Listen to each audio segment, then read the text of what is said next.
we're going to get started. Thanks for coming. It's a great turnout. And how many people have been here for some of the other presentations here at the library? I think probably most of you, right? And how many have been here for a couple of mine? Yep. So there will be a couple of references to the last talk that I did here when I did the then and now talk, when I referenced us purchasing a large collection of glass plate negatives. So there's already been some great surprises in the negatives.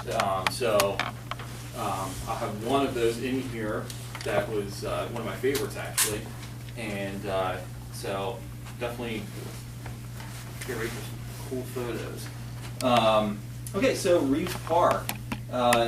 You know, the title for it being a Victorian gem, of course, is a very typical Victorian park of the time period. It was common in that time frame, like right after the Civil War, the 1870s, to form community parks, usually owned by the township or the borough, and they would develop these parks, and it would be a place to put Civil War monuments. That kind of surged that interest to put town Civil War monuments. Of course, they're all over the country, everywhere. You see town monuments, and a lot of them were in small little parks like this. What's interesting is that the Civil War, or Phoenixville Civil War monument, was already constructed before the park was even a thing. So it already stood in Mars Cemetery in the 1860s. So it was a very early Civil War monument, and Phoenixville was kind of like ahead of the game on that, because I'm sure there probably would have been, some sort of interest in putting it in Reeves Park if it was built later on. But anyway, so this is just a real classic postcard front. There's some of you probably have seen this one. They're out there. It's a mass-produced postcard from 1905 of the main entrance to the park, which kind of looks similar.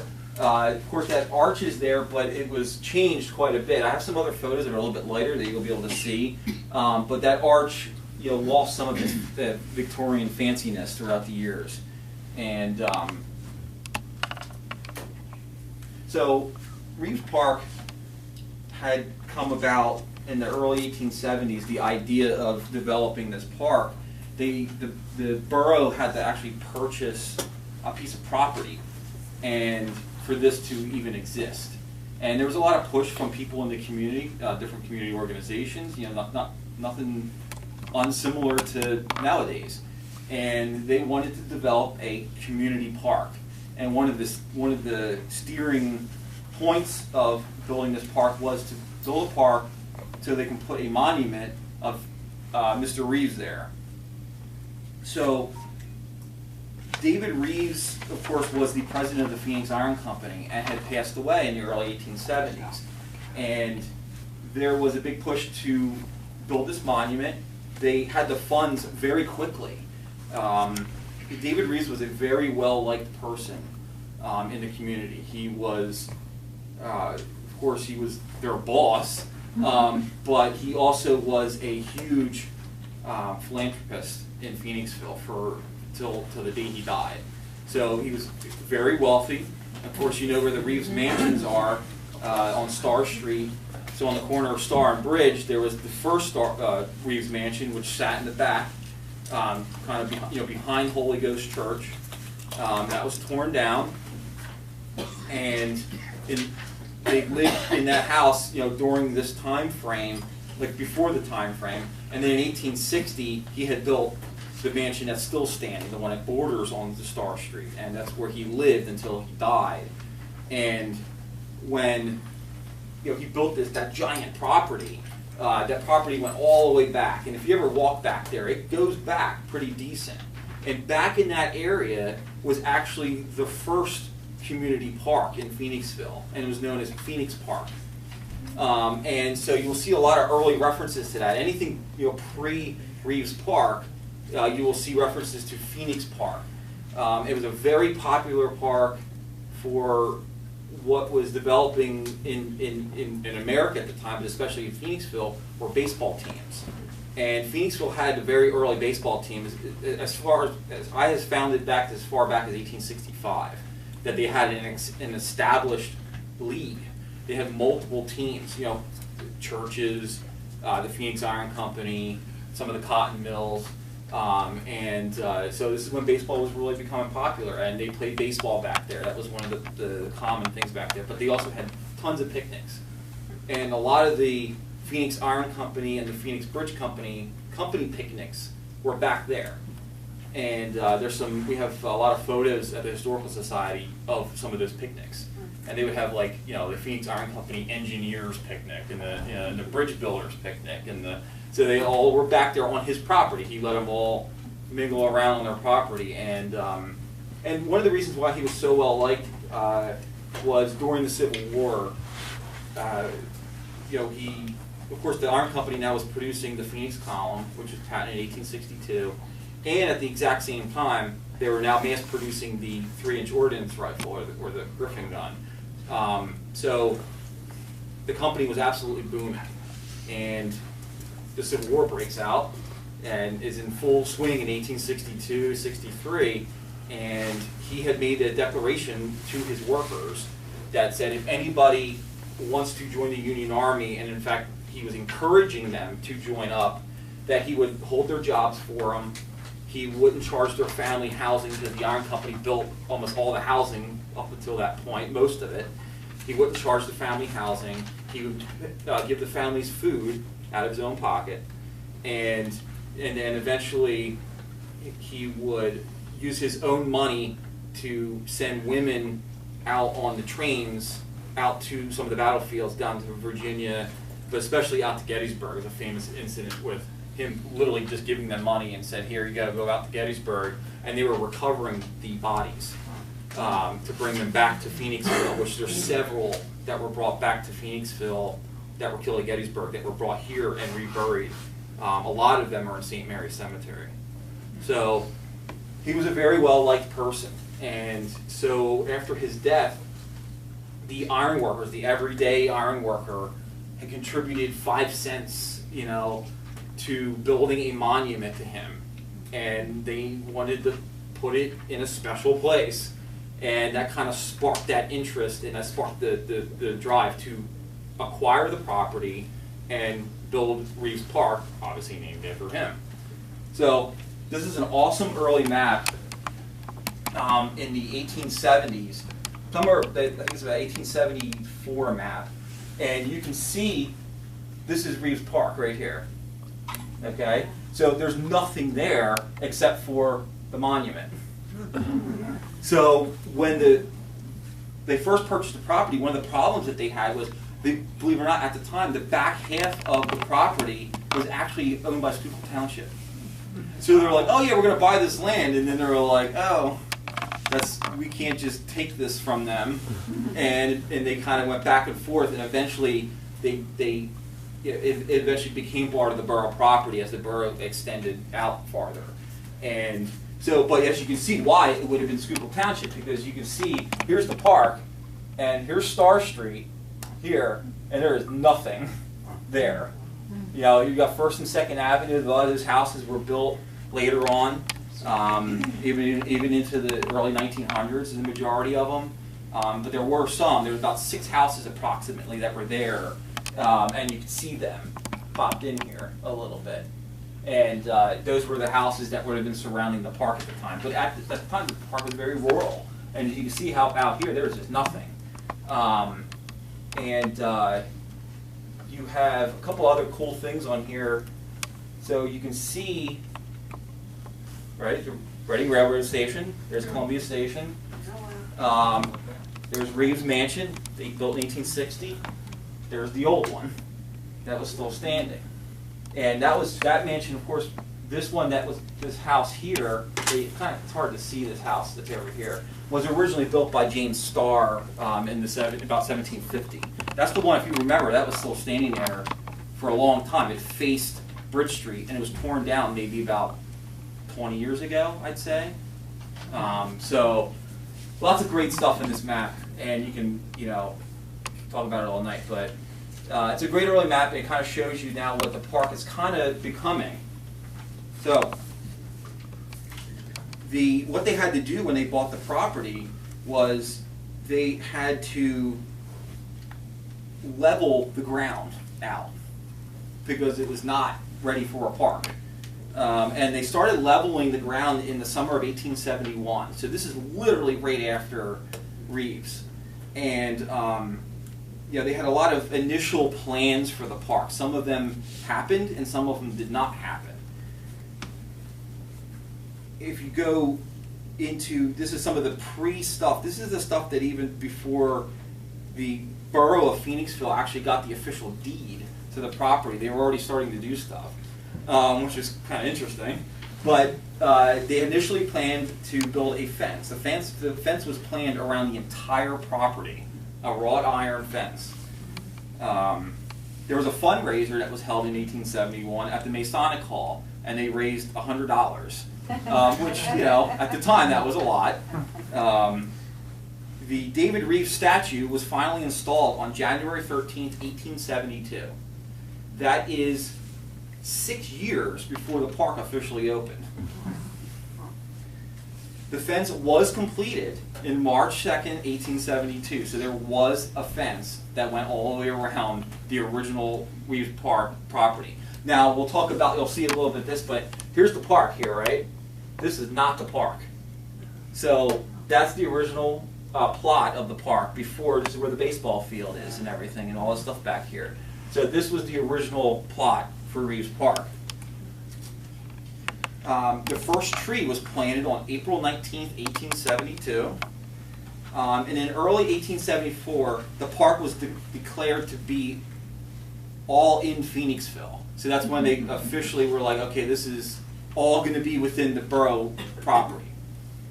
And then there was an actual deed that was recorded on April 9th, 1875. So this is all, 3 years or more before the park officially had its grand opening. So I'm going to read you an excerpt from the deed book recorded on April 9th, 1875. The Phoenix Iron Company to the Burgess and Town Council of the Borough of Phoenixville. Like a lot of property in town, the Phoenix Iron Company owned it and would sell it to the borough. The Phoenix Iron Company owned the town, not as much the borough. And the Iron Company sold multiple properties to the borough so they could build their first firehouse.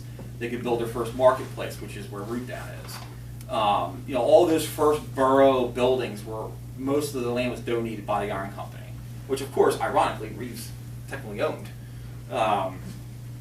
So the deed portion that read is the Borough of Phoenixville, their successors and assigns forever, upon condition that the said piece parcel, a lot of land hereby granted, shall be maintained and used only as a public square or park to be forever protected from unlawful invasions or trespasses by cattle, or otherwise clear of all buildings of any sort or kind, and properly laid out and kept in repair for the ornamentation of the Borough of Phoenixville, and for the recreation and enjoyment of the inhabitants of the said borough and all other citizens of this Commonwealth. So they were very adamant on what they wanted this park to be, and for what it to be in the future. So back to the statue a little bit. Another map. I like maps. There's another shot closer up of the original plot. So here's Main Street. Okay. Here's 3rd Avenue. Here's 2nd Avenue. There's the park. Nothing in it except for the monument. And you can see the trees. That's how many trees were in the park. There's some photos that you can see the trees actually still there. They literally lined the entire property, 2nd Avenue, 3rd, Main Street, and Star Street. And then lined the entire property and then went down all the walkways. And so it must have been quite a scene, and must have looked really cool at the time. There's Mr. Samuel Reeves. And of course, there's an earlier photograph of the monument. And this is the original fence that was around it, and very Victorian. And you can see little more trees, and especially in the distance there, you can see trees in the back there that are obviously long gone. Yeah, the statue was special because, of course, we said the workers of the Phoenix Iron Company actually raised $5,000 of the $6,000 that was needed to cast the statue because David Reeves had been so loved by all his workers. The fact that they raised $5,000 in the 1870s is crazy, and you're talking about people who did not have money at all. These are, especially in the 1870s, almost the entire population of the Phoenix Iron Company workers were either Irish or German.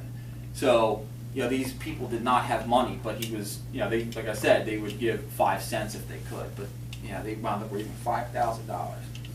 The statue was cast in 1871, and we said it was erected in January of '72. It was 6'4" tall, mounted on a 5-foot square American blue marble base.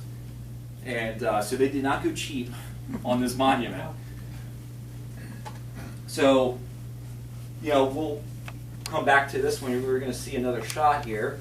So here's the Reeves Monument. And this is actually a cool postcard because it actually says the first public school bell that was upside down, used as a planter. And that's what that is right there, okay? And, the first public school in Phoenixville was on Church Street, where Pax is.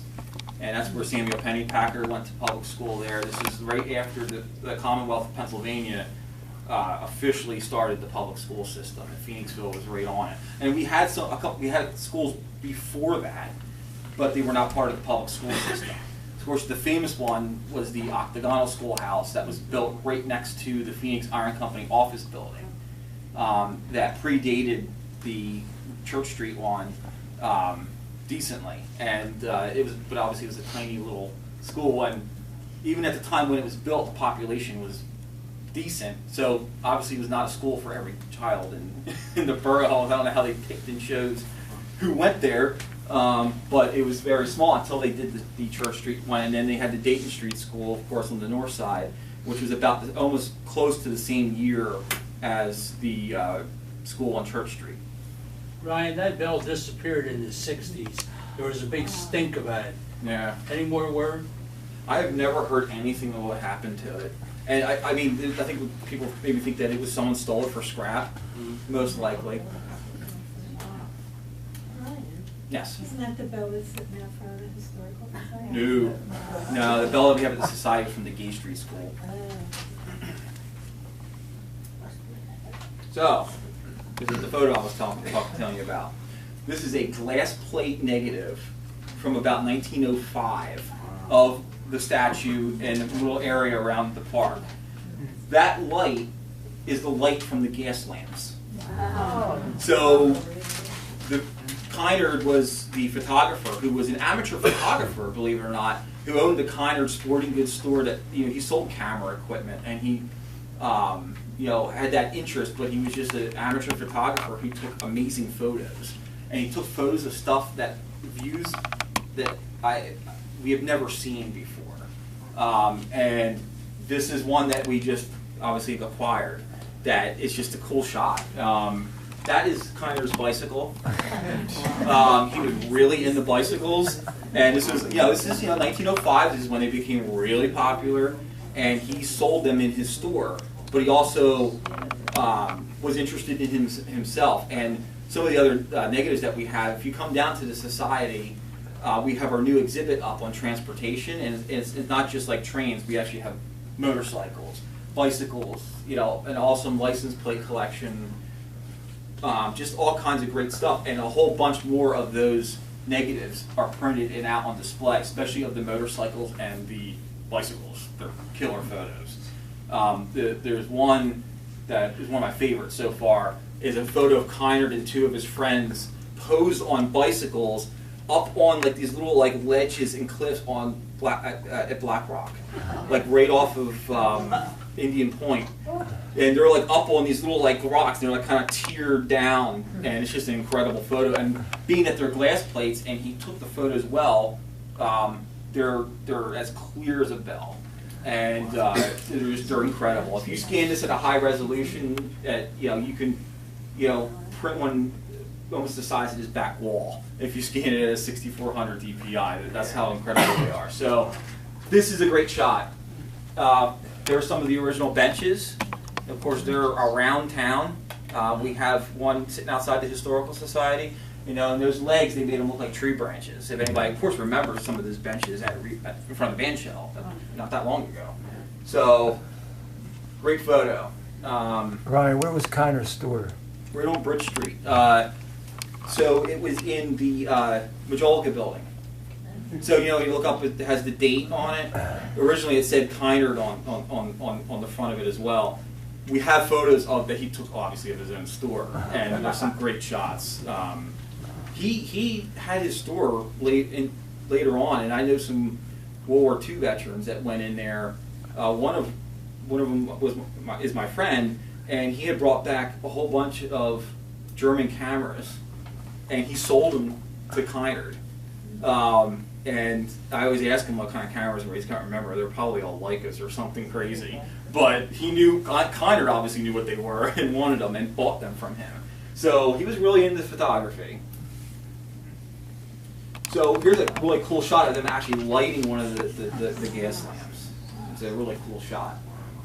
So they would literally have to go in there and do that. In June 24th, 1879, after just 2 months of the self-producing gas lamps they were actually deemed worthless. And Borough Council replaced them with gas lines. And by 1880, new gas lamps adorned the entire park, which is pretty cool. They actually put a gas line in there at that time. Another map, 1874. So you can see Reeves Park all the way down here, kind of still looking the same. This is a cool shot, but you can see more of the town here. And of course the iron company just taking over all that property down here in the north side here. And just a great map. But as you can see, still the same plot, still the same layout. So, it wasn't until Thursday evening on July 4th, 1878 that they actually had the formal opening of Reeves Park. This is a copy of one of the original invitations that we have at the Historical Society. And the interesting that they had the grand opening at the park at 7 o'clock at night. And so it's kind of interesting. They did a lot of stuff in the evenings. For those that don't know, the Dogwood Festival in 1943, the first Dogwood Festival was actually, and the parade was at night. Pretty interesting. So, committee. These are the committees. This is the committee of the Reeves Park people. Since Borough Council was not acting quickly enough to adorn the park, H.H. Gilkison and Colonel Fred Tenkate took the initiative and organized a committee of 16 gentlemen representing all the interests of the people of Phoenixville. They took it upon themselves to plant more shade trees, furnish seats throughout the grounds, and erect a suitable platform for brass bands to conduct open-air concerts, the band shell. So, the borough owned the property, but people were just taking it upon themselves to just say, you know what, we're going to build this now, and we don't want to wait for you. And they were paying for it, so the borough were probably like, all right, they're paying for it. So, these are some of those names I was talking about. Almost, I think all of them were all Civil War veterans. So 10K definitely was. He was a lieutenant and became a captain in the Pennsylvania Reserves, wounded at Antietam. Gilkison was also a Civil War. He became a colonel. Of course, Gilkison family is, you had Phoebe Gilkison from the newspaper, and then of course you had the famous musician Gilkison. So if you want to, Terry. Terry, yeah, have come on my cemetery tour in Morris Cemetery. We always stop at his grave. So, pretty neat that they had. I have a copy of that. This is one of the houses that was there before the park was officially established. There were, like I said, there was only about 6 properties. That's one of them. House is the house is probably somewhere between 1865-ish, like that style. So. But it was there before the park. So Reeves Park postcards. There's multiples of the Reeves Park postcards. And sometimes you see some that are a little less common views. This one's a little bit of one of the less common ones. You can clearly see all the trees, and this is up a little farther, and it's kind of interesting because you can't really see the monument because there's like this water fountain in here, and then up here you can see the edge of one of the gazebos, the original gazebos, and of course you have one of the cannons, and of course those cannons were placed there when the park opened. Those two cannons are both 3-inch ordnance rifles made by the Phoenix Iron Company, and then of course they were there way before the cannon case. Yeah, that wasn't until later on. So those two cannons were, original to the park. And from what I can understand from research is that those cannon barrels were literally just laying down at the Iron Company properties. And of course, the one that winds up in the case was also on the Phoenix Iron Company property. Some people might remember it sitting out front on on his wooden carriage. So there's photos of that. And that wasn't moved until Reeves Park until 1963. So I hand you guys those papers that you have in your hands. Those are the rules and regulations, the park rules, the original park rules from the 1870s. If you read your paper, you can read that they're, kind of, similar to some of the newer ones, but obviously some real crazy old rules that are on here that pertain to the 1870s, like no person shall cut, break, or any way injure or deface trees, shrubs, plants, turf, buildings, seats, fences, lamps, and or sanctuary of the park. Pretty much don't vandalize. But no person shall turn cattle, goats, swine, horses, dogs, or animals loose in the park. Pretty interesting. And they're telling people that you're not allowed to play baseball and cricket, football, soccer at the time, and or any other games with a bat and ball except croquet. It's like so random. Of course, they said baseball was really popular at this time. This is when it was really starting to get popular, and they were not allowed to play at Reeves Park. What was shinny? I am actually not sure. I forgot to look it up, and it sounds like some real classic 1800s game that nobody plays anymore. But that's probably something similar to do with some sort of stick and a ball. Yeah, so similar rules, but obviously changed throughout time, and the liquor policies back in the 1800s were a lot looser, and they were allowed to have that in Reeves Park. Obviously, they weren't allowed to, go crazy, but there was a different mindset with that kind of stuff back then. So there's a little bit better photo of that entrance. That's the original entranceway into the park. And as you can see, it's very fancy and very shaded. There's a lot of trees right behind it that you can't even see Reeves' statue back there and the water fountain here.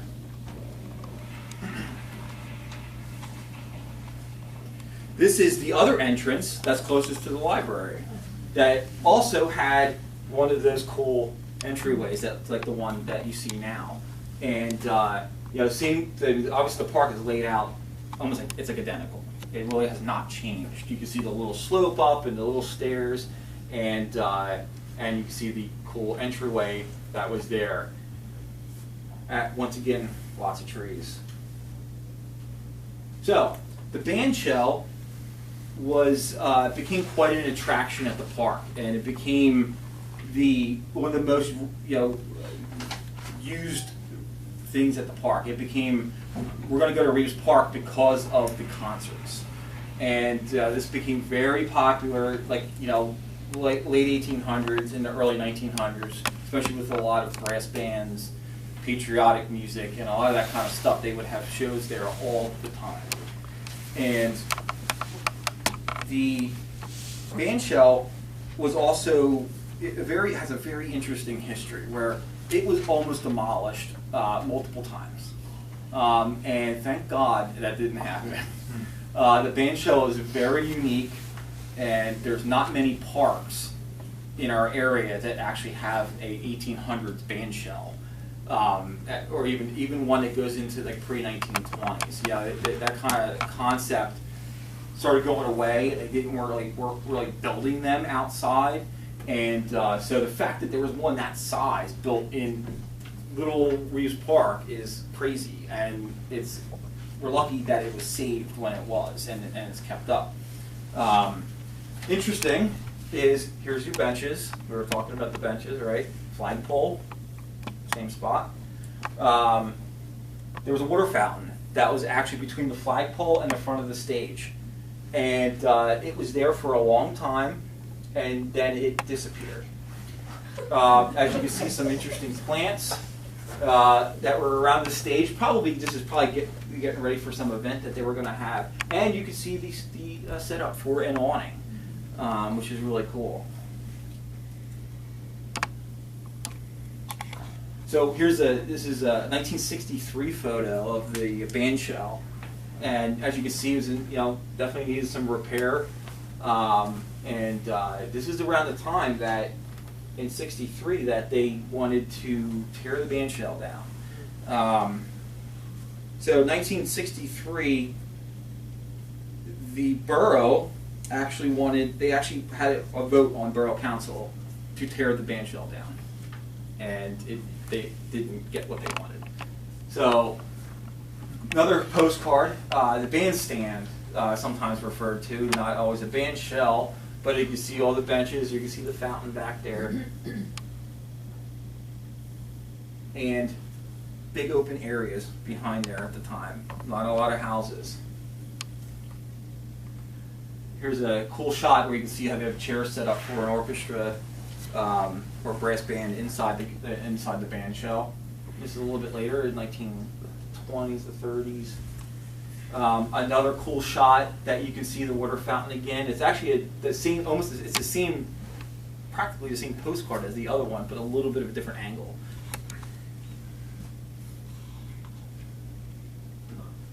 Dogwood Festival, 1960s.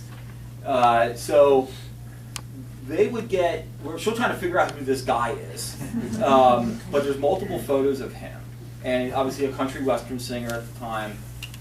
It's just a great photo, and we have a ton of negatives from the 1950s and 60s of the Dogwood Festival, and just great shots of like this kind of stuff.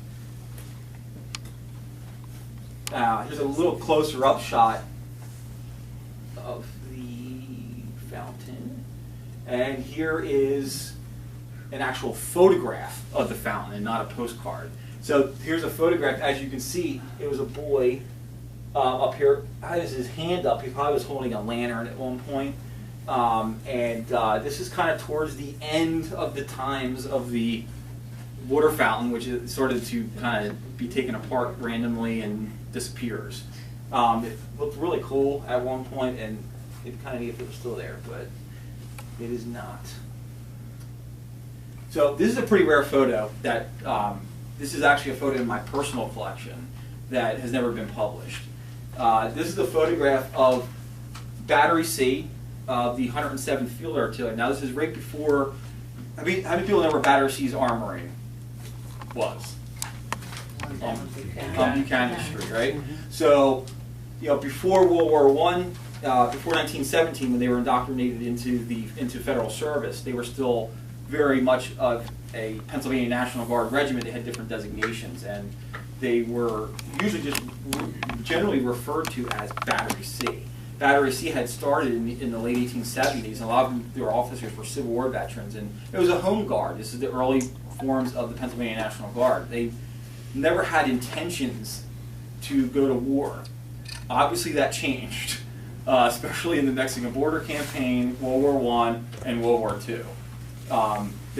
Those units played significant roles in all three of those.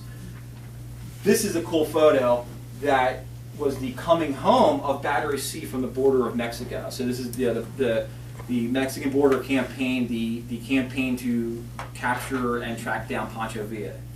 And a lot of the Phoenixville guys were down there. Not only did you have Battery C, but you also had Company D of the 111th. At the time, it was the 6th Pennsylvania Infantry. Of course, their armory is still standing as well, which is the Civic Center. So this is just a great photograph that I've never seen any other content related to this at Reeves Park. And the kids here, I believe they're from a church. There's no other identification on there, but this guy standing back here could be an old priest. He looks very formal and strict. But you see these kids here, and either if they're not from a church, my other guess is some sort of Boy Scout related thing. And Phoenixville had a Boy Scout troop at the time, in the 19-teens. So just a really neat photograph that they were celebrating the homecoming. And of course, you know, a couple years, you know, the next year, they were now sending off Battery C right back, and now they were going to France. And then they didn't come home again, and they had a big homecoming celebration in 1919. And a lot of that stuff occurred at Reeves Park. Does anybody know who one of the most famous musicians is that played at Reeves Park in the band show? Yes, John Philip Sousa. That's pretty epic. So the fact that he actually played there tells you, and this is in his heyday, tells you that Phoenixville was a place to stop. If they were in Philadelphia, they were usually hitting Philly, Phoenixville, and Reading. And so Phoenixville having this awesome band shell was just a great performance place for somebody like that. And obviously when he came here, it was a huge deal. And like everybody from town was there to see one of the most popular musicians of the time frame, of the time period. The original gazebo. So you can see it had like this way fancier, very Victorian, very 1870s, and they had this little side stage, like a reviewing stand on the side here. This is one of the best photos that I've seen of this gazebo. You know, decked out to the nines with patriotic stuff. What this is, you can see I also have a framed image down here that is the 50th anniversary of the Phoenixville band, the Phoenix Brass Band. And this was taken in 1897. So that tells you, you know, the Phoenix Brass Band incorporated 1847. Very early brass band in our area. And they wound up staying the organization into the 1900s. And during the Civil War, they enlisted and became, they were a brass band in the 2nd Pennsylvania Infantry. And they came back from war for a short stint and came back, and they continued to do just, they were the band that played every sort of event that you can possibly think of in Phoenixville that had, you know, anything going on. It was the Phoenix Brass Band. Anybody that was a musician in Phoenixville that played those types of instruments, you were cool if you were in the Phoenix Brass Band. That's the best way to put it. So it was a thing. Their building is still standing. It's located on the corner of Gay and Morgan. So, I'm sorry, not Morgan, Hall Street. So, give me a second. Walnut. Gay and Walnut. If you look at the top, it says PBB, Phoenix Brass Band. It's actually in the stone above the thing. You can clearly see it, clear as a bell. That was their meeting. That was their building. That's where they practiced. That's where they had all their meetings. They were like a social club practically as well. Big to do, obviously. So this is their 50th anniversary, and they had all of it at Reeves Park. One of the restored and gazebos. This is, you know, there's always been these great efforts throughout the years for, you know, restoring things in Reeves Park or adding things into Reeves Park that always have been done a great job of when they added things to Reeves Park, they did it well. And so this was a big project with the, I have a plaque here that you can see, the Sussman Centennial Pavilion. And I'm sure you will recognize almost every name on here, obviously. You got Debbie Mitchell, Barbara Cohen, Dave Fries, Betty Banjak, Dick Kunch, you know, just a lot of Phoenixville people at the time. This was in 1999. And so this was, they redid the pavilion and made it look real nice. So, of course, one of the most significant pieces in Reeves Park that everybody gets attracted to is the cannon case. And the case was built and dedicated in 1963, and it was built to celebrate the 100th anniversary of the Battle of Gettysburg. And located inside the case is an actual Griffin gun, not a 3-inch ordnance rifle. So those are two different things. So the Griffin gun was the original patent by John Griffin in the 1850s. That is what's in that case. So if you look at that case, you can see that that cannon is different from the ones that are on the pedestals. The one in the pedestal is very streamlined, come out, no welts around. It was much more rifle. This cannon had a big welt in the back, which is kind of like that classic cannon design at the time. But what made that one so special, it was because it was made out of iron.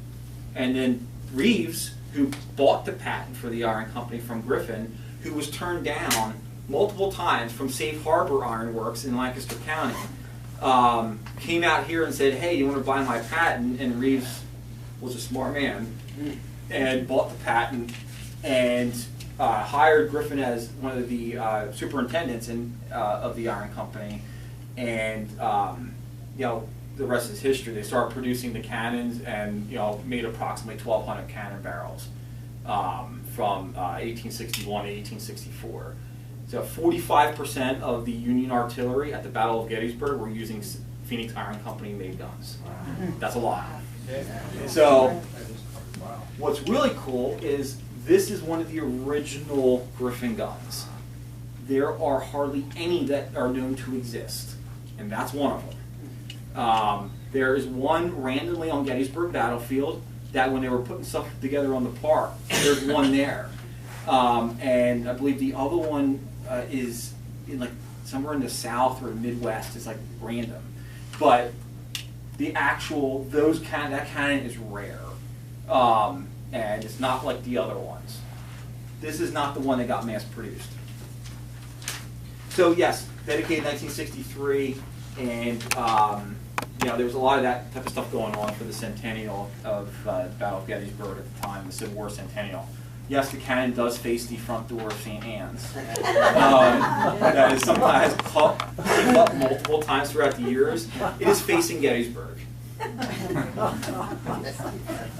they were smart back. I'll tell you what, they planned these types of things. They were very detailed on where the gun was going to be placed and why it pointed this direction. There was a lot of significance to that kind of stuff. This is just a cool photo from the late 50s of a whole bunch of neighborhood kids dressed up for Halloween. Anybody know who that is? John Keenan? John Keenan. And there are some other people, very Phoenixville people in this photograph. I know John can pick them all out, I think. They were all his friends. Just a cool photo. And John has a lot of great stories about growing up in Reeves Park, and Dave Meadows has stories about climbing underneath the bandshell. Like all kinds of just neat stories. Are they on the bandshell? Yes, they are. Yep. So you can see the original Yes. wood floor, wood plank floor. Some more dogwood photos, of course. As you all know, of course, the Dogwood Festival has been held every single year since it started in 1943 at Reeves Park. And that is, so significant for the Dogwood Festival and for Reeves Park. There's just been so many different celebrations throughout the years, and so many people have come through that park for the Dogwood. And this is one of the other cool negatives that we have from 1963. And you can see the benches real clear, and just look how many people are out there on these benches. I think I see a snow cone, maybe some French fries there, and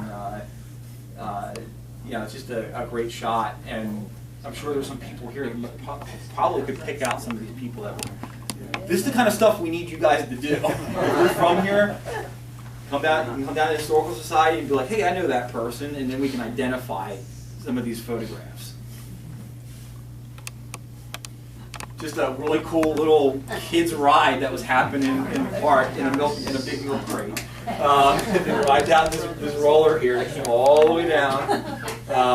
Just a cool photo. I remember just as a kid, and this is in the 80s, of still having some of those kind of like makeshift little rides and stuff in the park for the kids. I remember the one. I never forget that one that you would go, and there was a guy that I think was a local farmer that you could actually go up and like act like you were milking a cow, and it had like these little like udders on it. And you're like a little cow. Kind of cool. 1976, the bicentennial. So this, of course, is a photograph of them burying the time capsule, which is near the statue. There's not a lot of photos of this, believe it or not, that we have at the Society, and so it's a cool shot that you don't see too much. And of course, there's the monument. We've got some time until that gets open. 2076. Okay, and on Veterans Day, on November 11th, 1979, is when the Vietnam Veterans Memorial was erected. Some of you might remember the original one. There was like a little makeshift one. I thought about this after I had put this in here, but there were temporary monuments like this. There was one for World War II that existed in the parking lot to the left of the Phoenixville Post Office that disappeared. There was one also on the north side of Phoenixville on the corner of High and Dayton Street that had every name on the monument of every man and woman from the north side that served in World War II. There are very few photos of that. I've seen 2. And I've even asked people who lived, like grandmom, who was born in 1930, she didn't even remember it. She was like 14, 15 years old. She's like, I don't remember that. And I think it was there for a very short period, and it was gone. There is like kind of like a makeshift version of that north side one that is actually in the Italian Club. If anybody's ever seen in the Italian Club, there's one that's hanging up. It has like a black board, and it has white lettering on it that has the names on it. Those pieces are from that monument. And some guys that I knew on the north side, told me that, oh yeah, they kind of snatched that stuff up before it was thrown out, but the rest of it's gone. But they got the names and kind of pieced what they could back together, and it's hanging up in the Italian Club. Ryan, who built that memorial? I believe the borough did. I think. I'm not 100% on that, but I'm pretty sure that they did. Like I said, there was a makeshift Vietnam one before. This is the one, of course, now it encompasses multiple wars. But originally it was the Vietnam Memorial, which with this plaque. Having the soldiers' names from Phoenixville that didn't make it home. And so, I'm sure a lot of you in this room would have remembered some of these soldiers.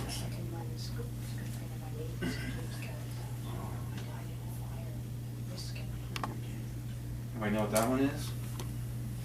Is that on West Bridge, right? Yep. That's out on Star. That was on Star Street, on the intersection of Star and Nut Road. That's the World War I monument. Yeah. So that moved not that long ago. Some of you remember, I think it was 2012. That was on that little island in the middle of Star and Nut Road. And they were afraid that with the increase in traffic that it was going to get damaged. And I'm sure some genius would have ran into it with a car at one point. And thank God it didn't happen. And they agreed to move the monument to Reeves Park. And it's in a much better location where you can actually walk up to it and read the names and not get hit by a car.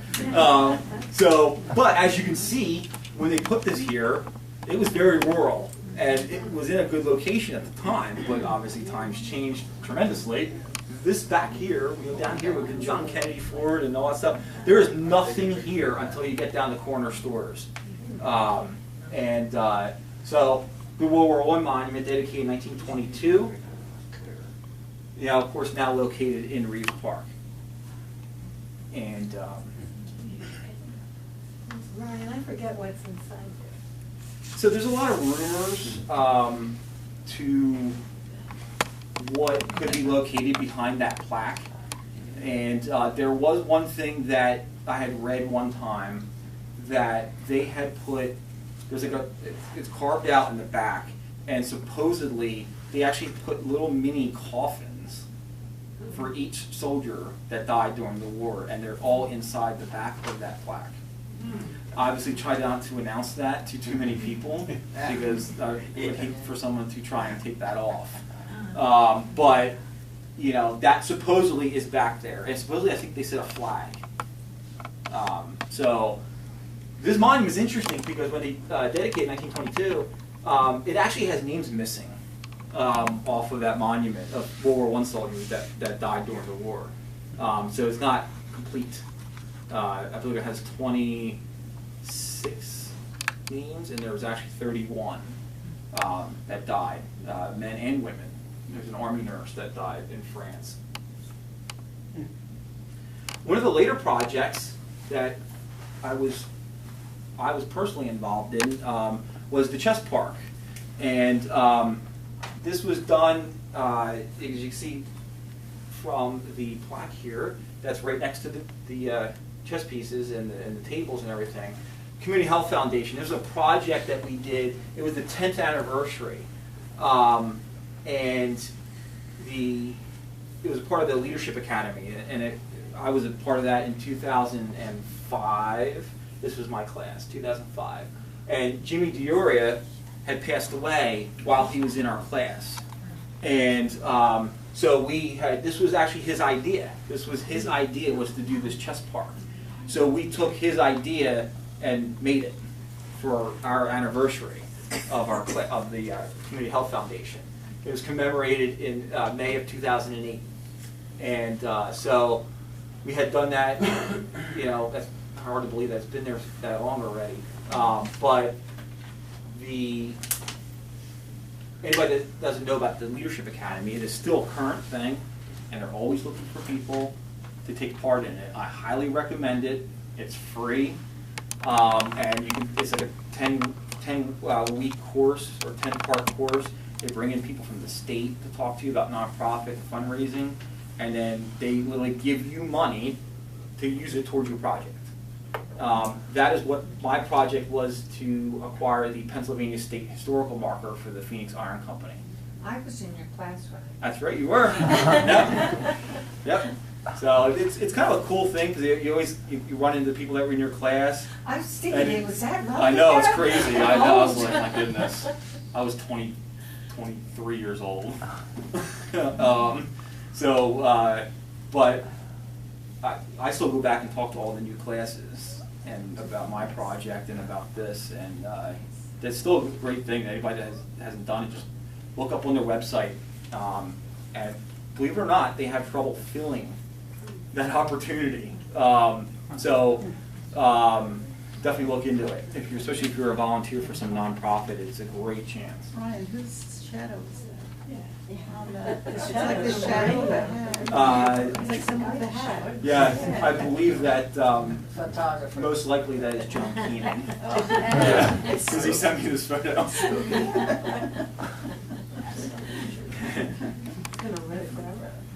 And of course, here's Mr. Reeves himself. Nice close-up photo.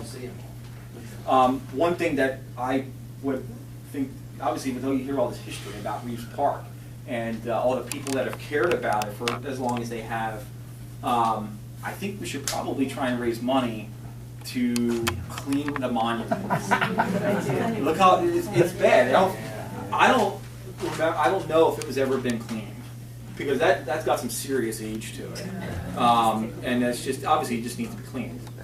It's a beautiful monument. It just needs to be cleaned up, and of course, you know, you will have in 2028 will be the 150th anniversary of Reeves Park.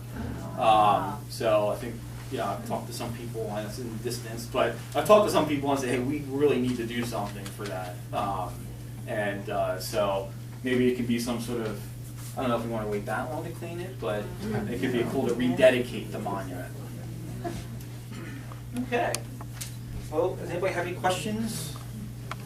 Yes. I remember growing up at the Valley Forge Methodist Church, and Reverend Reeves was our pastor. Any relation?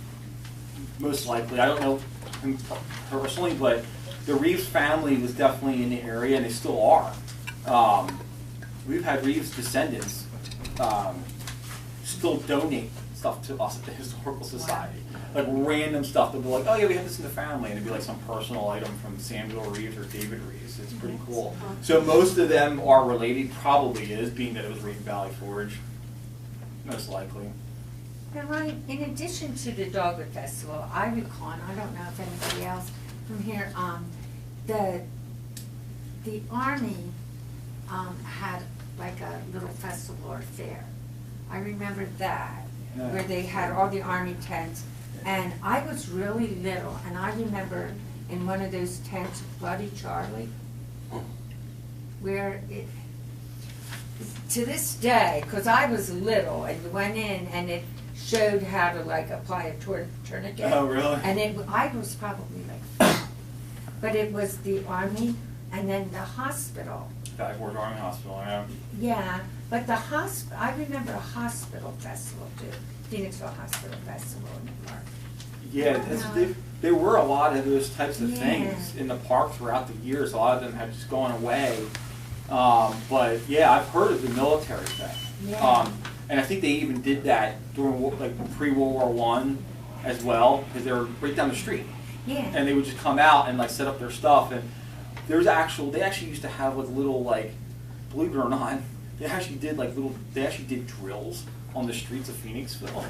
Like, and they did like urban combat training and stuff. Like, they would tell the citizens, oh yeah, we're gonna do this, and there'd be like guys running around, like, you know, Jackson Street and like Main Street there, and all that area near the Battery or Company D Armory, the 111th guys.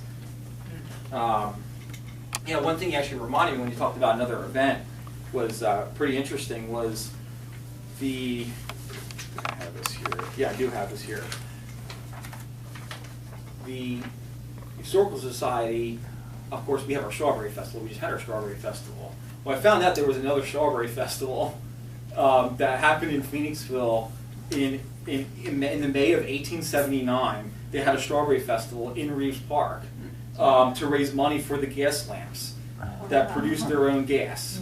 And then this was done by placing calcium carbide in the water. It produced a brilliant, bright white light, but was also very dangerous. But they actually had a Strawberry Festival in Reeves Park in the 1870s. Pretty interesting. Any other questions? I noticed it was a sore subject back then. Whatever happened to the idea of extending the library over into the park? I don't know much. I haven't heard much about that in a long time. That kibosh was put on that. Yeah. Yeah, and I think, Sorry to bring that up. you know, one thing I did. Anybody that lived on this street, 3rd Avenue, was not exactly thrilled about losing the right-of-way from one road to the Yeah, other. and there was some there's a lot of stuff that went into that. And of course, you know, I read some of that one excerpt, you know, from the deed or whatever about them talking about not changing the park, so it was a thing. But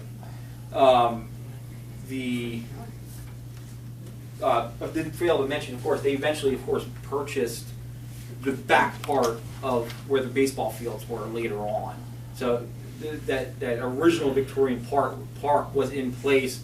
You know, went right behind the band shell was kind of the back of it for a very long time, and then they purchased the rest of that property, which is all rural. There's farms literally like right behind there that went down to the river. What year was that other area purchased? I'm trying to find the date, but I believe that it was in the 20s.